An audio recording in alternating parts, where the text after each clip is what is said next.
My own sister turned my life into a nightmare just out of jealousy. I never thought it would lead to a public breakdown that changed everything for both of us. I'll never forget the moment I felt the ground shift beneath my feet. It was the day I saw my sister, Claire, standing on the opposite side of the gym, a triumphant smirk plastered across her face while everyone around me erupted in laughter. Just a week earlier, I had thought we were as close as any sisters could be. But that day, I learned the hard way that family can be your biggest enemy. Growing up, Claire and I were inseparable. We shared everything, secrets, clothes, even friends. I was the older sister, but Claire had this charm that made people gravitate towards her. She was beautiful, and everyone knew it, including me, but what I thought was sibling rivalry was slowly morphing into something darker. I remember the day I got the acceptance letter from my dream college, a school both Claire and I had applied to. The excitement was overwhelming. I rushed to tell Claire, who had been fighting her own demons regarding her performance. "I got in, Claire. I got into Maplewood," I shouted, practically bouncing on my toes. Her smile faded, replaced by a shadow I had never seen before. "That's great, Sophie," she said half-heartedly. "I guess someone had to." It struck me as odd, but I shrugged it off at the time. The weeks leading up to my departure were full of mixed emotions. I was thrilled, but I could feel Claire slipping further away, her jealousy intertwining with the bond we once shared. I tried to support her, encouraged her to focus on her applications, but she brushed me off. It was almost as if she was waiting for me to fail. When I moved to Maplewood, I was ready to start fresh. I made friends quickly. There was Ethan, my roommate, who had a quirky sense of humor and a heart of gold. I also hit it off with Mia, a girl from my biology class who became my study partner. But I soon realized Claire was lurking in the background, watching, waiting for an opportunity to strike. One evening, I got a message on social media from an account I didn't recognize. "Hey, Sophie, your sister told me you were a total loser for getting into Maplewood. She was right." It stung, and I felt bile rise in my throat. I immediately suspected Claire, but I confronted her about it. "Claire, did you send that message?" I asked, trying to keep my tone steady. "What? Of course not. Why would I?" "Because it sounds exactly like something you'd do," I snapped. It was a rare moment where the sisterly bond felt more like a battlefield. She rolled her eyes. "You're being paranoid. Just don't let it get to you." I wanted to trust her, I really did, but my gut screamed that she was lying.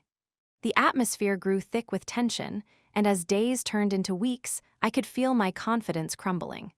I was constantly looking over my shoulder, expecting a new low blow from my own flesh and blood. The culmination of her jealousy came during the annual fall festival at Maplewood. Everyone was excited, and I was bubbling with anticipation. Mia asked if I wanted to enter a talent show they were hosting. I hesitated but ultimately agreed to perform a song I had been working on. It was a part of me, and I wanted to share that with the world. The day of the festival came, and I stood backstage, my heart racing. "You're going to be amazing, Sophie," Mia said, squeezing my hand for encouragement. I took a deep breath and stepped onto the stage. I looked out into the crowd, and that's when I saw Claire. She was leaning against a wall, arms crossed, her face a mix of contempt and amusement. It sent a shiver down my spine, but I pushed through. The music started, and as I sang, I poured my heart into every note. When I finished, the audience erupted into applause. I felt invincible. But then, my moment of triumph quickly turned into a nightmare. Just as I stepped off the stage, I heard a scuffle. Claire had stormed up to the front, yelling, "Stop clapping for her. She's a joke." The laughter that followed felt like knives in my back.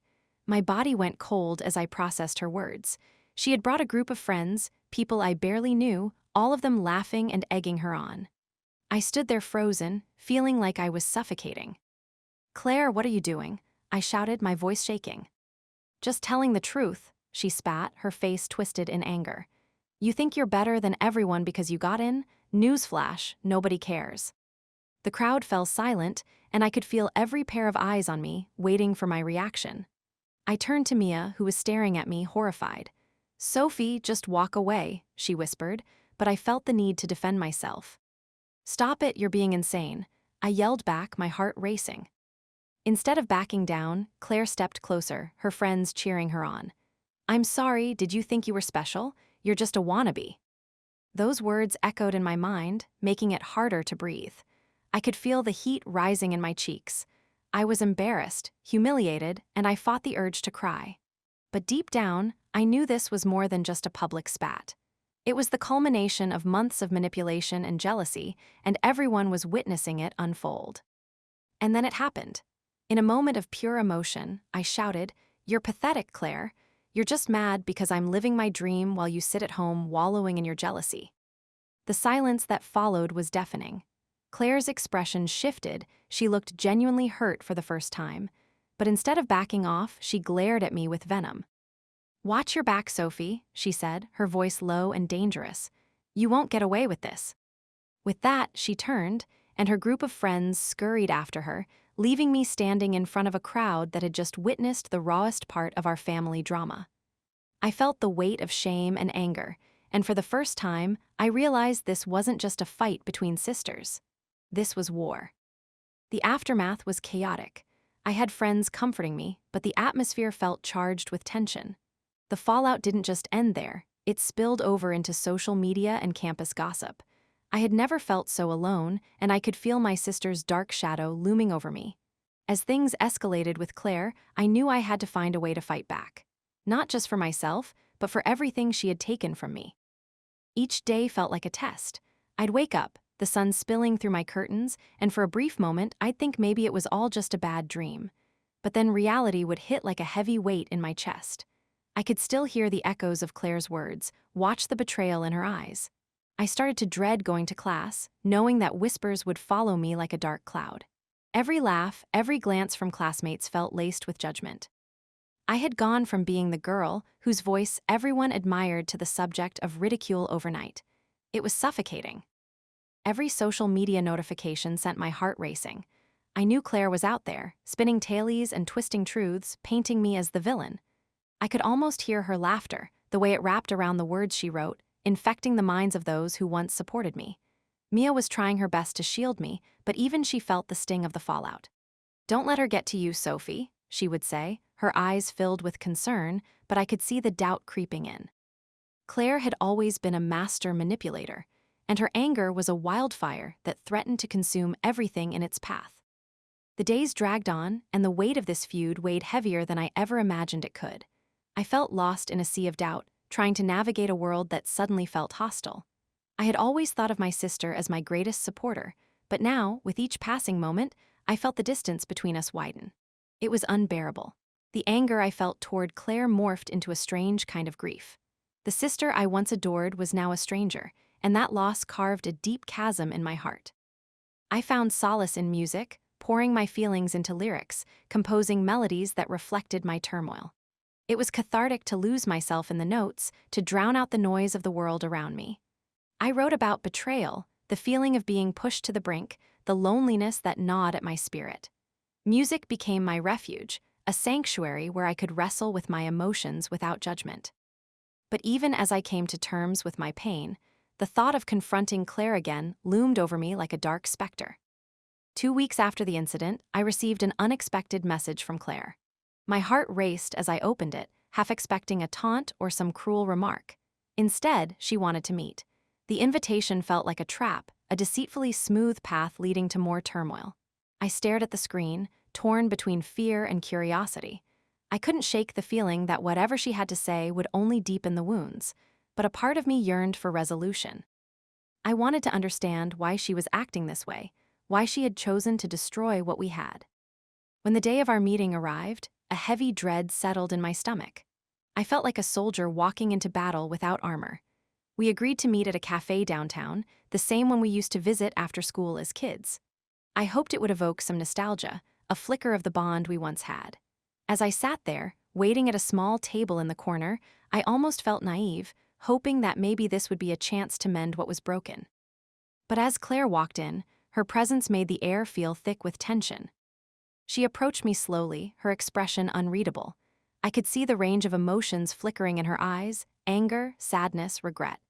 "Thanks for meeting me," she said, her voice lacking the usual confidence. I didn't respond, just nodded, waiting for her to continue. We sat in silence for what felt like an eternity before she finally spoke again. I didn't mean for everything to get so out of hand, she admitted, looking down at her hands. I couldn't help but scoff. You think this is just a misunderstanding? You literally humiliated me in front of everyone. The words spilled out, raw and unfiltered. I could see her flinch, and for a moment I felt a flicker of empathy.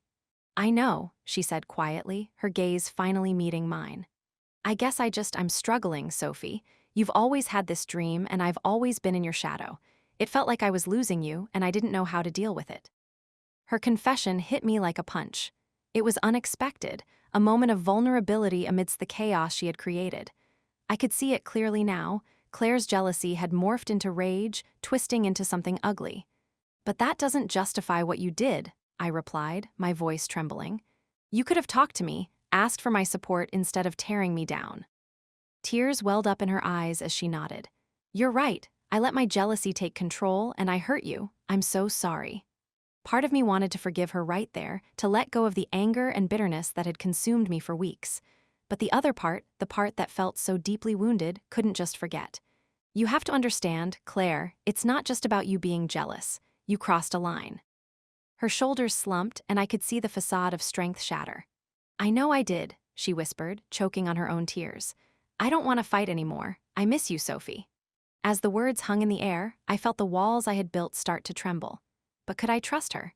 Would this moment of vulnerability lead to a new beginning, or was it just a fleeting glimpse of what we once had, a mirage fading into the desert of our shared history? Suddenly, I felt torn apart between love and hurt. I wanted to reach out and hold her, to tell her that everything would be okay, but the scars ran deeper than I could have imagined. I need time, I finally said, my voice barely above a whisper. I need to figure out if I can trust you again. Claire nodded slowly, tears streaming down her cheeks, and in that moment I knew we were both lost, wandering in a maze of our own making, searching for a way back to each other. As I walked away from that cafe, I felt a mix of hope and dread. Maybe this was a start, or maybe it was just another dead end. But whatever the future held, I realized I had to confront the fight within me, not just against Claire, but the one raging in my own heart. The war wasn't over yet. I didn't know what to expect when I got home. The familiar walls that had always been my sanctuary now felt more like a prison. Each step echoed the uncertainty that had settled in my chest, a weight that seemed to grow heavier with every passing moment. I dropped my bag on the floor and leaned against the door, taking a deep breath as I tried to collect my thoughts. The silence in the house was deafening, amplifying the turmoil still swirling in my mind. I couldn't shake off the image of Claire's tear-streaked face. It was a haunting reminder of the bond we once shared, a bond that now felt frayed at the edges. How had it come to this? I'd always thought we were inseparable, but in that cafe, the reality of our fractured friendship hit me like a slap. I had spent so much time focusing on my own ambitions, my dreams, that I hadn't noticed how far Claire had fallen behind, drowning in her insecurities. I wanted to blame her for what happened, but deep down, I knew I had a part in this too. I sank onto the couch, staring blankly at the wall, a dull ache forming in my chest. I thought about the years of shared laughter, the late-night talks, the way we had always lifted each other up. Now that felt like a lifetime away, a faded photograph locked in a dusty attic of my mind. How could I let things deteriorate to this point? The more I thought about it, the clearer I saw the cracks that had formed between us, the moments I had taken for granted. Picking up my phone, I scrolled through our old messages, looking for any sign of the friendship we had built. It was like reading a diary of our shared lives, filled with inside jokes and dreams, plans for the future that now felt painfully out of reach.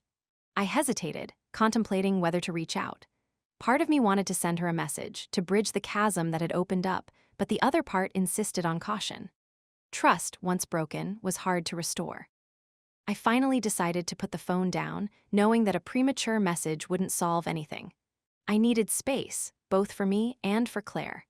I needed time to process the raw emotions that had surfaced and to determine whether I could forgive her. But the longer I sat in that silence, the more overwhelming the doubt became. Could I genuinely move past the betrayal? Would I always be haunted by that moment of public humiliation? The following days were a blur of confusion and solitude. I immersed myself in my work, hoping to drown out the noise inside my head, but the distraction only worked temporarily. Each time I reveled in an accomplishment, a small voice in the back of my mind reminded me of Claire's betrayal. I avoided mutual friends, not wanting to dredge up conversations about her or relive the awkwardness that now seemed inevitable. My circle began to feel smaller, the laughter growing distant, replaced by a heavy silence that felt suffocating. One evening, I found myself sitting at a local park, feeling oddly detached from the world around me. I watched the children playing, their laughter echoing through the air, a stark contrast to the heaviness in my heart. It struck me how simple their joy was, how they moved from one game to another without a second thought, unburdened by the complexities of relationships. Wouldn't it be nice to return to that innocence, to let go of all the hurt and just play? But life wasn't a game, and I couldn't just brush aside the pain. I pulled out my sketchbook, a tool I often used to express my feelings when words failed me. The pages filled with swirling lines and fragmented thoughts, each stroke capturing the turmoil I felt. I sketched Claire, not as she was now, but as the girl I knew all those years ago, the girl who used to dream with me under the stars, who believed in our futures without reservation. It was cathartic, pouring out my heart on paper, but it didn't erase the conflict. I was trapped in a whirlwind of emotions, and no sketch could provide the solace I sought. When I returned home that night, a familiar unease settled over me. I wondered if Claire was feeling the same. Did she regret her actions in the same way I regretted my failure to see her struggles? Part of me yearned to reach out, to mend the rift, but I was terrified of the potential rejection. Days turned into weeks, and the silence between us grew deafening. I found myself replaying our last conversation over and over in my mind, analyzing every word, every pause. I considered sending her a text, then deleted it, convinced it wasn't the right time. I felt like a coward. It was exhausting, but I was holding on to a sliver of hope that she would reach out first, that we could find common ground again. Everything changed one rainy afternoon. I was curled up on the couch, sketchbook open but untouched, the sound of raindrops drumming against the window mirroring the storm inside me. Just when I thought I could escape the weight of my thoughts, my phone buzzed. It startled me, and I jumped, staring at the screen. It was a message from Claire. My heart raced as I unlocked my phone, my stomach twisting into knots. The message was simple. "Sophie, can we talk? I miss you." Those words hit me like a tidal wave, crashing over me, leaving me breathless. I didn't respond right away. I felt an avalanche of emotions, relief, anger, longing, and fear. Did I want to dive back into the fray of our fractured relationship? I took a deep breath and typed a response, my fingers hovering over the screen. Finally, I settled on something simple. "I miss you too. Let's meet." As I hit send, I felt a resurgence of hope, mingled with a deep-seated trepidation. What would our conversation hold? Would it lead us back to what we were, or deeper into the abyss? Part of me was terrified, while the other part dared to dream of reconciliation. The war within still raged on, but now it felt like I had a chance to face it, a chance to finally confront the wounds we both carried. I realized that whatever would happen next, it was my choice to stand and fight for something that once mattered to me. And as I awaited her reply, I felt a flicker of strength ignite within me, a hint that maybe, just maybe, the battle was worth it. The hours dragged on as I waited for her response, each tick of the clock amplifying the tension in my chest. I found myself staring blankly at the wall, my mind racing with possibilities. What if she had changed too much? What if the connection we once shared was irreparable? The thoughts clawed at me, a relentless barrage that pierced through my hope. But then again, what if we could find that spark again, the magic that bound us together in the first place? I clung to that thought like a lifeline, even as my insecurities raged around me. When my phone finally buzzed, I nearly dropped it in my rush to check. Claire had suggested a small cafe, the one we used to frequent back in high school. It was a familiar haunt filled with memories, the laughter, the late-night talks, the dreams we shared over steaming mugs of coffee. I felt a mix of nostalgia and dread wash over me as I read her message. "How about 3 p.m. tomorrow?" As the day crept closer, I found myself paralyzed by fear. I kept imagining our reunion, how awkward it could be, how much could remain unspoken. I scrutinized my reflection in the mirror, searching for someone who felt whole enough to face her. I settled on a simple outfit, hoping it would reflect my desire to be casual yet genuine. But inside, I felt anything but calm. The next day came, the gray clouds hanging low in the sky reflecting the turmoil that churned within me. I arrived at the cafe early, my hands trembling slightly as I pushed open the door. The scent of freshly brewed coffee wrapped around me like a warm blanket, but it did little to ease the storm brewing in my gut. I chose a table by the window, where I could watch the raindrops race each other down the glass. I ordered a latte, though I barely touched it, my nerves making it hard to swallow. When Claire walked in, time seemed to slow. I hadn't seen her in weeks, but in that moment it felt like a lifetime. She looked different, more mature perhaps, but still undeniably her. The same fiery hair framed her face, but there was a heaviness in her eyes that struck me. They held stories, burdens I had forgotten to consider. I stood, heart pounding in my chest, feeling both ecstatic and terrified. "Hey," she said softly, her voice trembling slightly as our eyes locked. "Hey," I managed, trying to keep my voice steady. We exchanged awkward smiles, both of us seeming to navigate the unfamiliar territory of this meeting. As we sat down, I felt a deep ache in my heart, a longing to bridge the chasm that had grown between us. "How have you been?" she asked, her voice barely above a whisper. I could hear the weight behind her question, the unspoken fears hiding in the corners of her eyes. "I've been okay, I guess," I replied, feeling vulnerable under her scrutiny. "I've missed you." "I missed you too," she said, her gaze dropping to the table. "I've thought about reaching out so many times, but I didn't know how." Her admission struck me, a mix of relief and sorrow flooding through me. We were both standing at the edge of a precipice, afraid to take the leap into that vulnerability. "I didn't know what to say either," I confessed, my voice cracking slightly. "I felt I don't know, like I failed you." She nodded, a flicker of understanding passing between us. "I think we both feel that way.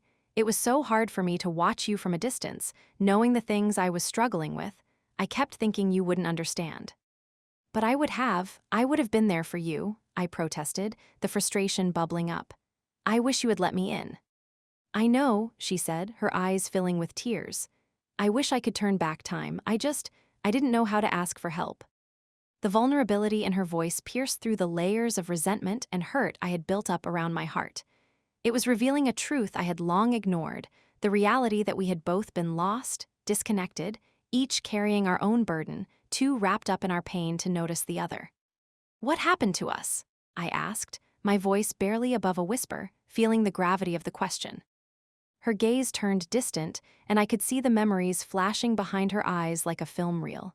"Life, I guess," she said, her voice thick with emotion. "Things got complicated, and I forgot how to reach out. I was drowning, and I didn't want to pull you under with me." I felt my heart crack open a little more, the weight of her words settling heavily within me. "I would have jumped in after you, always." Claire looked at me, her eyes glistening with unshed tears. I wish I believed that back then.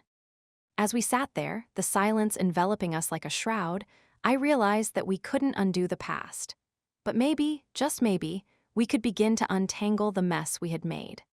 I had spent so long yearning for the connection we once had, for the dreams we had shared, that I had forgotten it wouldn't be easy to revive them.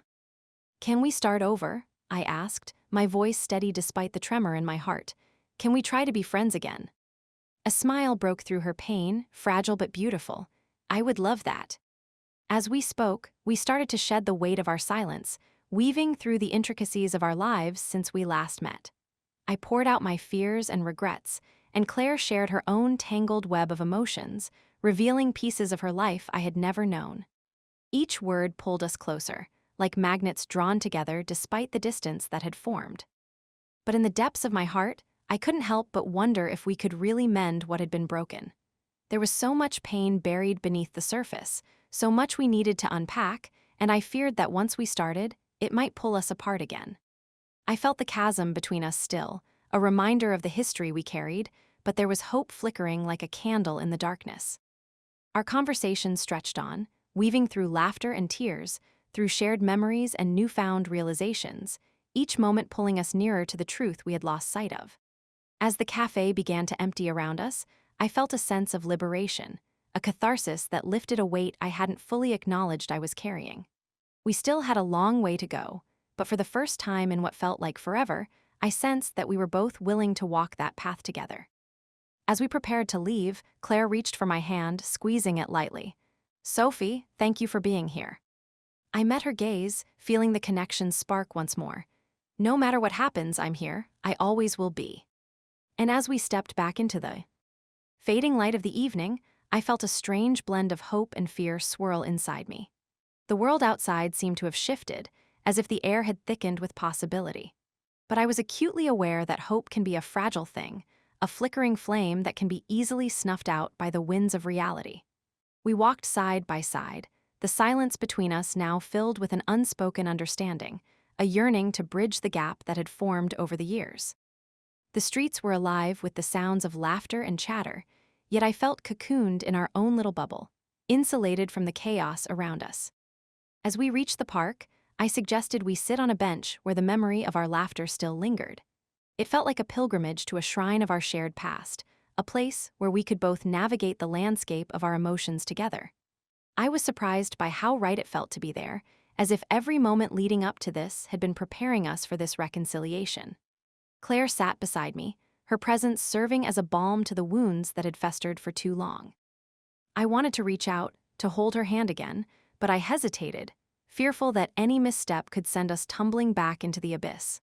"I remember the countless hours we spent here," Claire said, her voice tinged with nostalgia. "We thought we'd always have that time. I can almost hear the echoes of our laughter." The weight of her words hit me harder than I expected.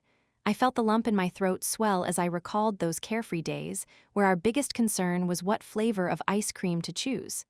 "Those memories are precious to me," I replied, my voice trembling slightly. "But it's hard not to think about how quickly everything can change." Claire's gaze drifted to the ground, her fingers fidgeting with the hem of her shirt. "I know, I was so lost, Sophie. I pulled away because I didn't want you to see me like that." Her vulnerability disarmed me. It was a brave admission, one that cut through the layers of resentment and misunderstanding that had built up over the years. "I wanted to save you from my darkness," she continued, her voice so soft it felt like a whisper meant only for me. "But I forgot that you were my light, too." The reality of our shared suffering hung in the air between us, heavy and palpable. I took a deep breath, summoning the courage to lay bare my own struggles. "I felt abandoned," I confessed. "When you distanced yourself, I thought I did something wrong. I had my own battles, and it hurt to feel like you didn't care anymore." Claire's eyes widened, and I could see the pain reflected there. "I never wanted to hurt you," she said, her voice breaking. "I was just too fragile to be the friend you needed." In that moment, I recognized the intricate dance of love and pain that had defined our relationship. We had been two souls caught in a tempest, both too afraid to reach out, both drowning in our own despair. "You weren't alone in this, Claire," I reminded her, my heart aching with the reality of our past. "We could have fought together. We could have saved each other." For a brief second, I saw regret wash over her features, a fleeting expression that tugged at my heartstrings. "If only I had known," she murmured, her voice barely audible. "I never wanted to abandon you. I thought I was protecting you." The anguish in her words resonated deeply with me. I understood now that her silence had never been about me, but about her own battle with darkness.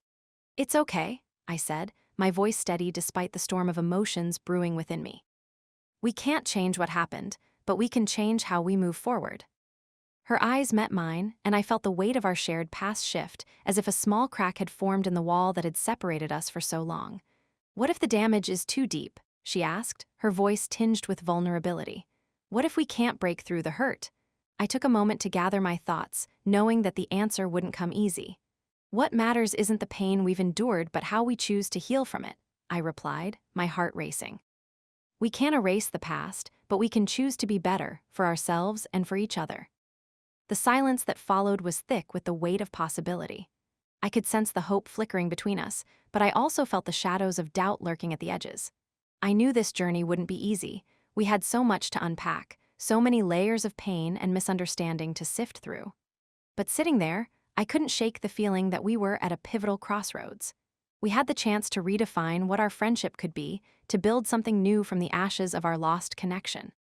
Claire looked up at me, her eyes shining with a mixture of uncertainty and determination. "I want to try," she said, her voice filled with a quiet resolve. "I want to be honest with you, to confront everything head-on, no more hiding." My heart soared at her words, yet I also felt the weight of the commitment we were making. "Me too," I replied, feeling the warmth of hope wrap around us like an embrace. "But it will take time and patience. Are you ready for that?" She nodded slowly, the sincerity in her gaze grounding us both in that moment. "I am," she said firmly. "I want to rebuild what we had, piece by piece, even if it hurts. I'm ready to face my demons, and I want you by my side." The gravity of her words settled around us, and I felt a swell of determination rising within me. We had a long road ahead, but I sensed that we were finally stepping out of the darkness, ready to confront whatever lay ahead. As the sun dipped below the horizon, casting a golden hue over the park, I felt a sense of clarity wash over me. We had much to unravel, but we were willing to face it together. And for the first time in a long time, I truly believed that maybe, just maybe, we could find our way back to each other. The following weeks felt like a delicate dance on the precipice of our emotions, each day presenting a new challenge and a chance to peel back the layers we had built around ourselves. We agreed to meet regularly, a promise whispered in the quiet spaces between us, and with each conversation, I felt a mix of hope and fear taking root in my chest. Claire had a way of making me feel seen, as if the heaviness of the past was slowly lifting, but there were moments when the shadows of our history loomed over us, reminding us of the scars that refused to heal. One afternoon, we sat on a weathered bench in that same park, the air thick with the scent of blooming flowers, vibrant but fragile. I could see her fidgeting with the hem of her jacket, a telltale sign of her nerves. It was in these small gestures that I sensed the weight of her past still clinging to her, like a ghost that wouldn't let go. "Can I tell you something?" she finally said, her voice barely a whisper, as if the words had to fight their way through a barrier of fear. "Of course," I encouraged, my heart racing. I couldn't help but worry about what she was going to share, but I was determined to be there for her, no matter how difficult it might be. "I've been thinking a lot about the time I left," she said, her eyes flickering away from mine, searching the ground for answers. "I remember how you looked at me, how confused and hurt you were. It still haunts me." The rawness of her confession struck me, and I felt my chest tighten at the reminder of that moment, the betrayal, the abandonment. "It hurt," I admitted gently, trying to reassure her. "But I think we've both been haunted by our choices, haven't we?" Her gaze snapped back to mine, filled with an intensity that took my breath away. "Yes, but it's more than that. I've been battling with my mental health for so long, and when I left, it felt like I was choosing my demons over you. I thought I was saving you from my chaos." Her voice trembled, and I could see tears glistening in her eyes, their weight heavy with years of sorrow. "You weren't saving me from anything, Claire," I replied, my heart aching. "You left because you were scared. I get that now. But we could have faced it together. We could have been each other's light." The words hung between us, heavy with unspoken regrets and what-ifs. Yet, in that moment, I felt a shift, a sliver of understanding unraveling the tension that had kept us apart for so long. "I know that now," she said, wiping a stray tear from her cheek. "But I was so lost. I thought I'd drag you down with me, so I ran." Her admission resonated with something deep within me. I had shunned my own darkness, convinced that isolation was the only way to protect myself from the pain of connection. "Running only makes you more alone," I shared, my voice breaking slightly under the weight of my own experiences. It took me too long to realize that real strength comes from facing those shadows, not fleeing from them. Claire's eyes widened slightly, and I could see the flickers of recognition dancing in them. "You've been through so much too, haven't you?" she asked softly.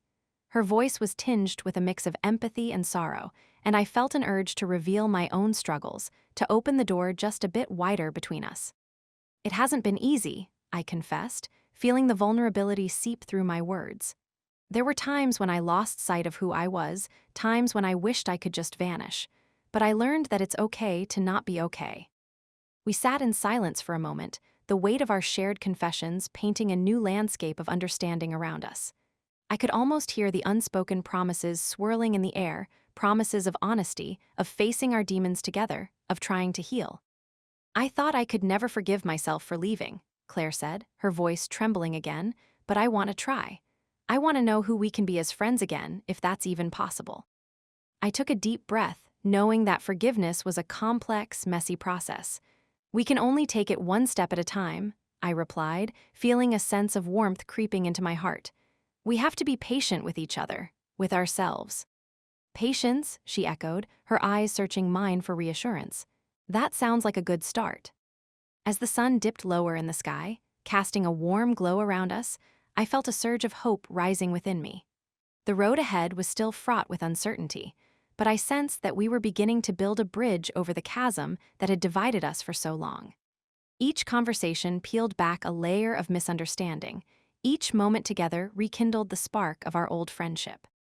Yet there were still nights when the weight of our past threatened to drag me under. In the quiet of my room, I would lay awake, the memories swirling in my mind like a tempest. I thought about how easily things had fallen apart and how fragile our connection felt. Would it withstand the trials we would face? Would our honesty ultimately strengthen us, or would it expose scars too deep to heal? One evening, as I stared at the ceiling, I made a decision.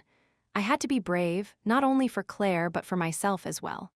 I texted her, suggesting we meet again, this time to dive even deeper into our past, to share our struggles openly without the fear of judgment. The response came almost instantaneously, a simple yes that felt like a lifeline in the darkness. As the days passed, I felt anticipation mingling with anxiety. We would confront the demons we had kept hidden for so long, and there was no telling what might arise from that vulnerable space. But I knew we had to be honest with each other. I could no longer hide the parts of myself that had been buried under shame and disappointment. The next meeting felt different from the beginning. There was a palpable tension in the air, an electric current that hinted at both fear and excitement. We settled into our usual spot on that familiar bench, but this time, I could feel the weight of our souls pressing against each other, begging to be seen. "Are you ready?" I asked, my voice barely more than a whisper. Claire nodded, her eyes filled with a determination that matched my own. "Ready," she repeated, and in that moment, I knew we were stepping into a space of raw truth and possibility. The past would not define us, but perhaps it could shape us into something even stronger. I could feel the pulse of hope beating steadily between us. And for the first time in a long time, I believed that we were finally ready to confront the shadows together, not only as friends, but as two souls yearning for understanding and acceptance. And so we began to share, each word a brick laid. In the foundation of our new beginning. I spoke first, words spilling out like an overflowing dam. I told her about the guilt that had haunted me since our fallout, the way it had forced me into a cocoon of isolation, convincing me I was unworthy of love and connection. I watched her face as I laid bare my vulnerabilities, arching with concern, but unwavering in her attentiveness. It felt strange, almost liberating, to finally reveal the parts of myself I had tucked away, hiding them not just from her, but from myself. Claire listened intently, and as I finished, I saw tears welling in her eyes. "I didn't know," she murmured, her voice shaky yet gentle. "I thought I was the only one suffering from the wreckage of our friendship." Her admission struck me like a thunderclap, echoing through the air between us. She shared her own journey through the chaos, the loneliness she had battled, and the aching regret that had colored her days. It was as if, with each revelation, the layers of pain that had once isolated us began to peel away, exposing the raw, tender souls beneath. The sun dipped further below the horizon as we leaned into our shared truths, the golden hour casting a nostalgic glow over our memories.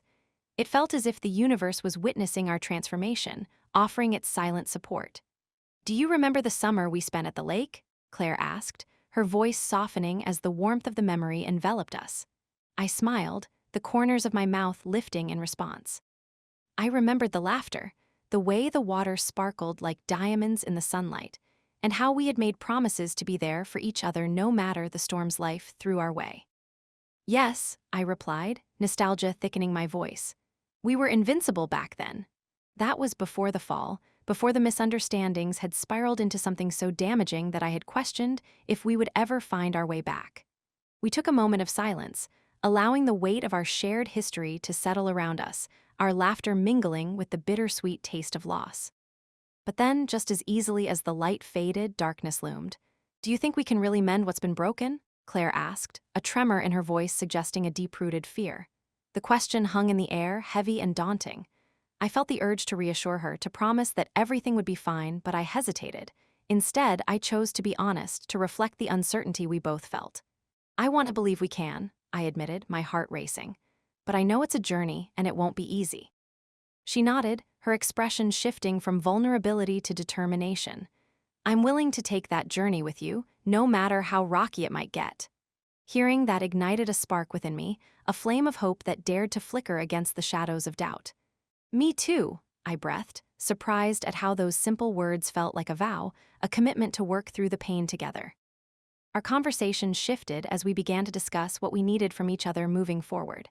It wasn't just about forgiveness, it was about rebuilding trust, creating a new foundation that felt strong enough to weather any storm. I could feel the seriousness of the moment wrapping around us, and for the first time, my heart felt lighter. We were no longer just two people shackled by the ghosts of our pasts. We were two souls reaching for something beautiful despite the hurt. As the first stars began to peek through the evening sky, our dialogue turned to dreams, aspirations, and the futures we wanted to create, not just as friends, but as individuals. I shared my hopes of traveling again, of finding a career that ignited my passion, and of finally confronting my fears head-on. Claire shared her own ambitions, her voice bubbling with excitement as she spoke about wanting to write, to explore every corner of her creativity. In those moments, the shadows began to fade, replaced by a renewed sense of possibility. We laughed, we cried, and for the first time in ages, I felt the weight of our past lift ever so slightly, replaced by a courage that felt intoxicating. "We can't erase what happened," I said, my voice steady with conviction. "But we can learn from it, can't we?" "Yes," Claire agreed, her eyes shimmering with determination. "We have to keep moving forward."